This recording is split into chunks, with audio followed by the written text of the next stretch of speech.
네. 전 시간에 했었던 거 잠깐 보면, 전 시간에 저희가 하려고 하는 거는 뭐였었냐면, 여러분들이 로컬로 가지고 있었던 이미지 파일을 GPT 서버로 전송을 해서 첫 컴플리션 메시지를 만들 때, 어, 베이스 64라고 하는 라이브러리를 이용해서 아스키 문자로 인코딩을 하고, 그 결과를 GPT로 보내서, GPT는 그 아스키 문자를 어, 이미지로 판단을 내리고 그리고 그 이미지를 분석해서 우리한테 그 이미지에 대한 설명을 보내주는 그런 방법을 저희가 다뤄봤고요.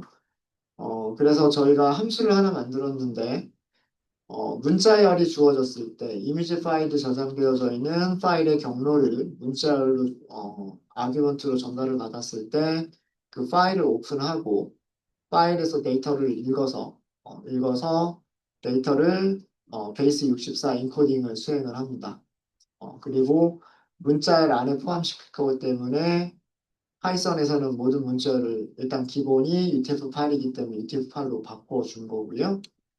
자, 그래서 우리가 전 시간에는 여기 이미지 1번이 있었죠. 카페 이미지 1번이 있었고, 카페 이미지 1번은 이런 이미지를 베이스 64 문자열로, 아스키 문자열로 인코딩한 값이 베이스 64 이미지 1번이었었고요.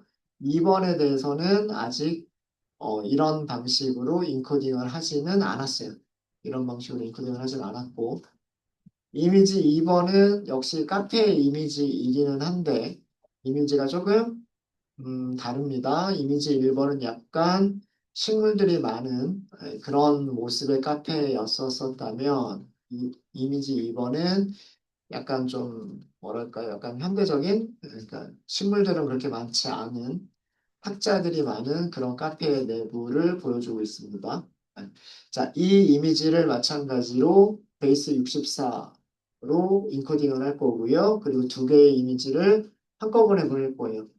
GPT한테 한꺼번에 두 개의 이미지를 한꺼번에 보내서 이미지의 차이점을 설명해 달라고 요청을 할 겁니다. 자, 그래서 요 메시지 부분이 바뀔 거고요. 메시지를 보내기 위해서는 인코딩된 값이 필요하죠. 어, 이미지 1번에 대해서는 인코딩된 값이 만들어져 있었고, 그럼 이번에는 이미지 2번에 대해서 역시 마찬가지로 변수 이름을 이거랑 비슷하게 베이스 64, 그다음에 언더스코어 이미지 2번이라고 변수 이름을 만드시면 되겠죠. 자, 요거는 우리가 만든 함수를 사용하시면 돼요. 마우스 어디 갔지? 네. 우리가 만든 베이스 64 인코드 여기에다가 뭘 주시면 되냐면 이미지 패스 2번을 주시면 됩니다. 자, 이게 뭘 한 거냐면 이미지 2번을 카페 카페 2번 JPG죠. 카페 2번 점 JPG를 어떻게 베이스 64를 이용해서 아스키 문자열로 인코딩을 수행을 한다라는 그런 의미입니다. 인코딩 값 만들어내는 거는 금방 만들어요. 이것도 떤 문자열들이 만들어졌는지 간단하게 확인해 보면 베이스 64 전부 출력하지 말고 앞에서 100개만 출력해 보겠다 이렇게 하시면 이런 문자열이 만들어졌다라고 하는 거를 보실 수가 있으세요. 위쪽에 만들어진 거랑 비교해 보시면요. 여기까지는 똑같죠. 9J, 여기도 9J 이렇게 시작을 해요.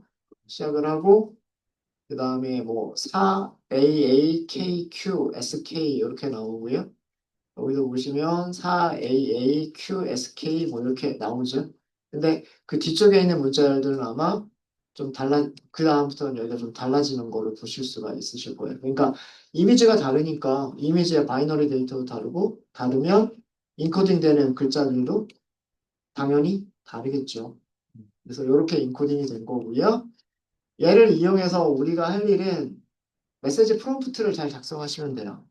어, 이미지 비 이미지 비교를 요청하는 메시지 프롬프트를 잘만 작성하시면 되는 거예요. 메시지, 왜 이렇게 됐지? 제가, 제가 무슨 단축키를 잘못 눌렀나 봐요. 잘, 단축키를 잘못 누른 것 같고, 메시지스, 이렇게 하시면 돼요. 아, 잠깐만요. 이거 지금 코드셀, 마크다운이 들어가 있나요? 마크다운이 들어가 있는 것 같고, 코드셀, 네, 코드셀 만들도록 하겠습니다. 요거는 주석, 요거는 주석. 그래서 다시 한번 이미지 비교, 이미지 비교를 요청하는 메시지 프롬프트를 작성해 보도록 할게요. 메시지스라고 만드시면 되고요. 메시지스는 딕셔너리로 만드시면 돼요. 그리고 딕셔너리는 죄송합니다. 딕셔너리가 아니라 리스트로 만드시면 되고요. 메시지 프롬프트 자체는 리스트로 만드시면 되고요. 이 리스트는 딕셔너리들을 가지고 있으면 돼요. 근데 우리가 딕셔너리가 몇 개가 필요하냐면 딕셔너리가 세 개가 필요해요. 왜 세 개가 필요하냐면 첫 번째 딕셔너리는 뭐뭐 해라 라고 하는 요청사항이 들어있는 딕셔너리. 그 다음에 두 번째는 첫 번째 이미지 데이터가 들어있는 딕셔너리. 그 다음 세 번째는 두 번째 이미지에 대한 데이터가 들어있는 딕셔너리. 그렇게 해서 세 개의 딕셔너리를 갖는 리스트로 메시지를 만들어 주시면 돼요. 잠시만요. 아니다. 롤 컨텐트가 있고 컨텐트 안에 다시 리스트를 넣으면 되는구나. 죄송해요. 여기서는 하나만 있으면 돼요. 죄송합니다. 여기서는 하나만 있으면 돼요. 음. 우리가 위쪽에서 만들었던 거 보면, 위쪽에서 만들었던 거 보면, 리스트 안에 딕셔너리는 하나만 있었어요. 리스트 안에 딕셔너리는 하나만 있었고, 롤, 컨텐트 안에 딕셔너리를 여러 개 넣었어요. 자, 이 구조로 갈 겁니다. 이 구조로 갈 거예요. 리스트에 유저 롤을 갖는 메시지 프롬프트 하나만 넣을 거예요. 유저 롤을 갖는 메시지 프롬프트 하나만 넣을 거고, 그 다음에 컨텐트가 여러 개를 가질 거예요. 컨텐트가. 죄송합니다. 자, 구조가, 그러면 리스트는 딕셔너리 하나만이에요. 딕셔너리 하나만이고요. 첫 번째 키값은 롤, 그리고 역할이죠. 유저가 될 거고요. 그 다음에 컨텐트, 이건 기본이에요. 자, 여기가 다시 리스트. 여기를 리스트로 할 거고요. 음, 아까 제가 쓰려고 했었던 부분은 여기에 들어갈 부분. 이 컨텐트 안에 들어갈 부분인데, 컨텐트 안에 딕셔너리가 하나, 둘, 세 개가 들어가는 구조입니다. 그러니까 전체는 리스트 하나밖에 없어요. 전체는 리스트 하나밖에 없고요. 그 다음에 리스트는 아이템을 하나밖에 없어요. 딕셔너리 하나만 가지고 있어요. 그리고 이 딕셔너리는 메시지 프롬프트니까 역할과 내용을 가지고 있어야 돼요. 롤과 컨텐트를 가지고 있어야 됩니다. 롤은 시스템 유저 어시스턴트 중에 하나를 가지고 있으면 되고요. 우리는 사용자가 질문하는 내용이니까 유저 이렇게 할 거예요. 그럼 컨텐트가 이제 실제로 보내주는 내용이죠. 나 이런 거를 보내겠다라고 하는 부분이 컨텐트예요. 자, 이 컨텐트 부분의 첫 번째 딕셔너리. 첫 번째 딕셔너리는 타입이 텍스트. 그리고 텍스트의 내용은 두, 카, 저는 카페이기 때문에 여러분들은 다른 이미지일지도 모르겠지만 저는 카페여서 두 카페의 차이점을 설명해줘라고 할 거예요. 그러면 밑에 있는 두 개는 여기에는 첫 번째 카페 이미지에 대한 정보, 그 다음에 여기는 두 번째 카페 이미지에 대한 정보를 딕셔너리로 만들어 주십니다. 자, 그럼 두 번째 딕셔너리로 가겠습니다. 두 번째 딕셔너리의 타입은 이미지 URL이다. 이렇게 써주시면 되고요. 그 다음에 이미지 URL은 다시 딕셔너리다라고 써주시면 돼요. 그리고 이 안에다가 실제로 URL이라고 하는 키를 만들어 주시는데 여기는 포매티드 스트링으로 데이터, 이미지, JPEG, 그다음에 컬럼, 베이스 64. 그리고 여기에 들어갈 문자는 우리가 인코딩한 값, 베이스 64, 이미지 1번 이렇게 쓰시면 돼요. 자, 그럼 이거랑 똑같은 형식으로 두 번째 이미지예요. 타입. 마찬가지로 이미지 URL 이렇게 쓰시면 되고요. 그 다음에 이미지 URL은 딕셔너리다라고 쓰시면 되고 URL 여기다가 마찬가지로 포매티드 스트링 써주시면 돼요. 이 포매티드 스트링은 여기까지는 동일해요. 데이터고 이미지고 형식은 JPEG이고 그 다음에 세미콜론 베이스 64로 인코딩이 되어져 있고 인코딩한 내용은 베이스 64 이미지 2번이다라고 써주시면 돼요. 이게 GPT로 보낼 메시지 프롬프트예요.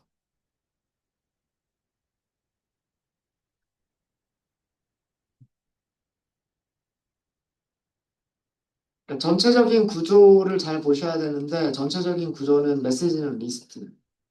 리스트가 딕셔너리 한 개를 가지고 있어요. 딕셔너리는 두 개의 키값을 갖는데 롤과 컨텐트라고 하는 키값을 가지고 있어요. 다시 컨텐트는 리스트예요. 다시 컨텐트는 리스트인데 그 리스트가 다시 딕셔너리 몇 개를 가지고 있냐면 딕셔너리 한 개, 두 개, 세 개를 가지고 있습니다. 첫 번째 딕셔너리는 문제를 제시를 하는 거고요. 답변을 얻기 위한 문제를 제시하는 거고 두 번째 딕셔너리와 세 번째 딕셔너리는 이미지 데이터를 담고 있는 거예요. 이렇게 해서 프롬프트를 만드셨으면 실행하셔야 되겠죠. 이거 실행하셔야 되고 실행하셨으면 이제 리스판스 클라이언트에서 챗 컴플리션스 그 다음에 크리에이트 이렇게 하시면 돼요. 모델 선택하시면 되고요. 모델은 GPT-4o 미니 모델을 선택을 할 겁니다. 그리고 메시지스는 바로 위에서 만든 메시지스. 요거 하셔가지고 응답 실행하시고 응답이 올 때까지 기다리시면 돼요.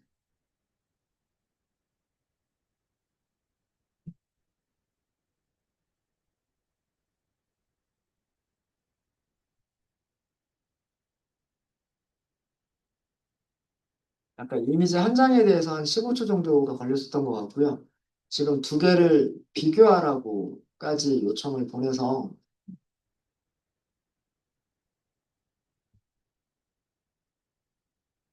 29초가 걸렸네요.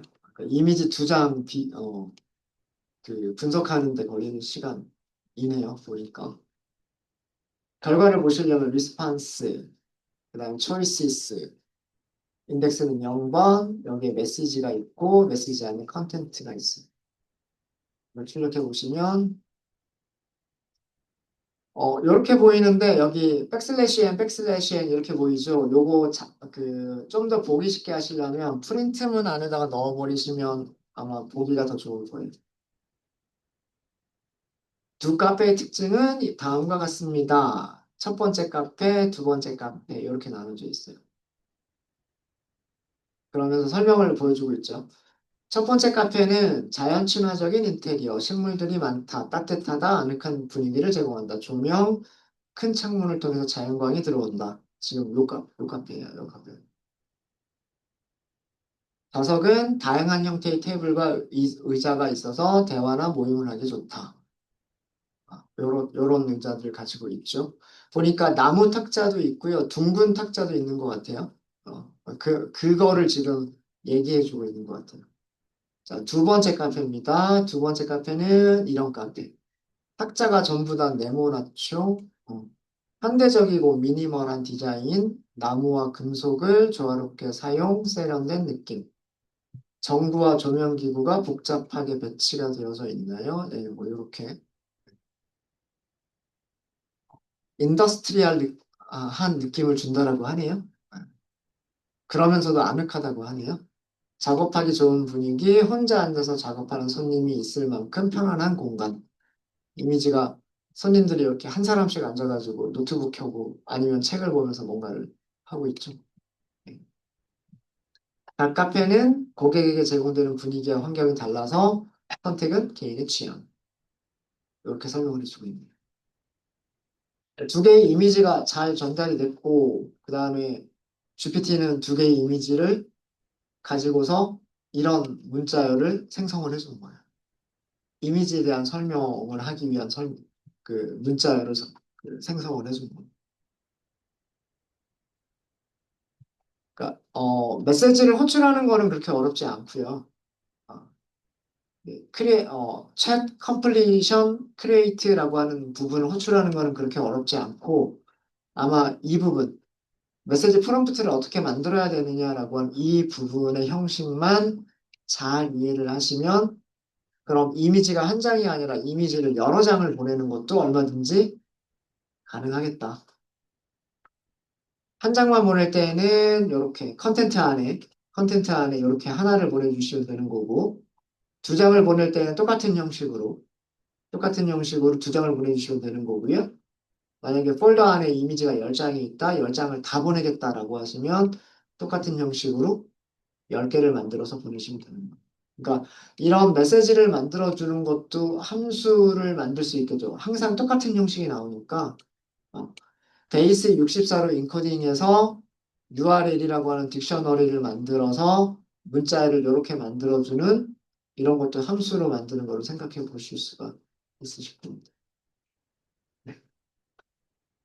네, 이렇게 해서 저희 오늘은 그 이미지와 관련된 GPT의 기능들을 살펴봤고요. 오전에는 어떤 그 명령을 줘서 우리가 어떤 그 명령에 해당하는 이미지를 생성하도록 GPT-4o 미니 모델을 사용한 게 아니라 달리라고 하는 모델을 사용해서 이미지를 생성하는 그런 예제를 만들어 봤었었고요. 오후에는 이거는 텍스트를 생성하는 거잖아요. 이미지를 전달해서, 이미지를 GPT한테 줘서 그 이미지에 맞는 설명이나 어떤 그런 것들을 문자열로 생성을 하는 거기 때문에 여기서 사용하는 모델은 GPT예요, GPT. 그래서 GPT 모델을 사용해서 텍스트를 생성하는 코드를 했습니다. 사용하는 데이터는 이미지 데이터를 사용을 했고요.